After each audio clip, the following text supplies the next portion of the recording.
জনতার অভ্যুত্থানে নিহত সকল শহীদের প্রতি আমি আরো স্মরণ করছি তাদের, যারা ফ্যাসিবাদী শক্তির প্রাণঘাতী অস্ত্রের সামনে হিমালয়ের মতো দাঁড়িয়ে অন্যায়ের প্রতিবাদ করে মৃত্যুকে আলিঙ্গন করেছে, আহত হয়েছে, পঙ্গুত্ব বরণ করেছে, হারিয়েছে তাদের চোখের দৃষ্টি। সেই সব বীরদের স্মরণ করছি যারা মিথ্যাচার, লুটপাট, ষড়যন্ত্রের বিরুদ্ধে একদফা দাবি নিয়ে দাঁড়িয়েছিল। কৃতজ্ঞতা চিত্তে স্মরণ করছি আপনাদের ভাই বোনদের, আপনাদের সন্তানদের, যারা এই বিপ্লবে অংশগ্রহণ করেছিল।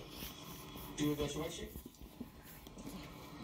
আমি আগেও জানিয়েছি, আবারও জানাচ্ছি, গণ অভ্যুত্থানে সকল শহীদের পরিবারকে পুনর্বাসন করা হবে। সকল আহত শিক্ষার্থী, শ্রমিক, জনতার চিকিৎসার সম্পূর্ণ ব্যয় সরকার বহন করবে।